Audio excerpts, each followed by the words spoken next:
Although some inflammation is necessary, most people have way too much. And this is a serious problem because inflammation is the root cause of all illness and disease, but also pain, aches, a lack of mental clarity, anxiety, depression, and so much more.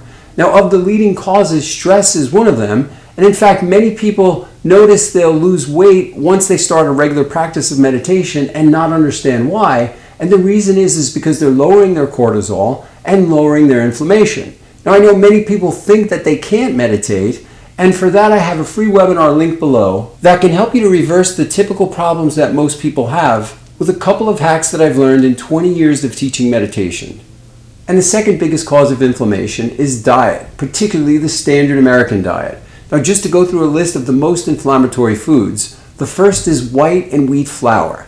That's refined grains like breads and pastas. Now, I haven't found a bread that I like to replace this with, but if you really want to replace the pasta, I found some quinoa pastas that don't have any other ingredients, and I even have a recipe for one of those. Next is dairy, particularly pasteurized dairy, even if you're not allergic to this. Also sugar and artificial sweeteners, and that includes fruit juice, sodas, and energy drinks. And typically the only drinks that I'll have is either spring water or pure water or herbal tea, and sometimes I'll put some essential oils into my pure water.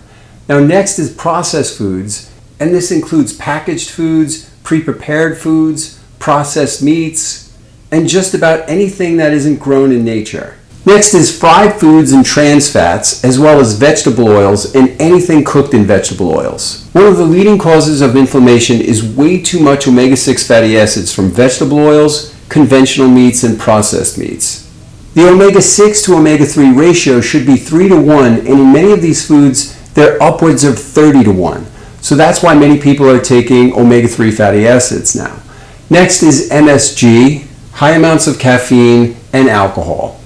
And other factors are pollution and smoking, a lack of sleep, and a sedentary lifestyle. Now, dropping all these foods will not only lower your risk of diabetes, but also help you to lose weight fast.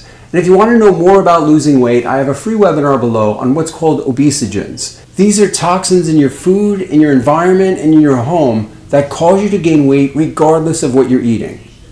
And your body fights these toxins by creating and storing them in your fat to protect your organs. Now, the foods I mentioned are also a leading cause of heart disease, which typically cholesterol is blamed for, and when in reality, cholesterol is just there to fight the inflammation. So lowering your inflammation will also lower your cholesterol, and I'll have a lot more about that in the blog associated with this video, and it's something to consider if you're taking cholesterol-lowering drugs.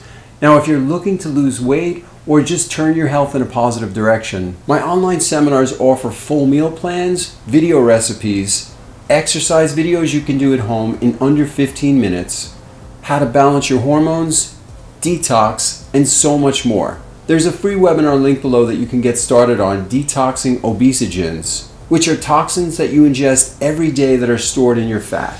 Now, in the next video, we're going to talk about anti-inflammatory foods and herbs that you can take to take this a step further. And for more videos on health and wellness related to mind, body, and spirit, don't forget to subscribe and hit the bell. And all the links that I mentioned will be in the info box below. Good luck with this.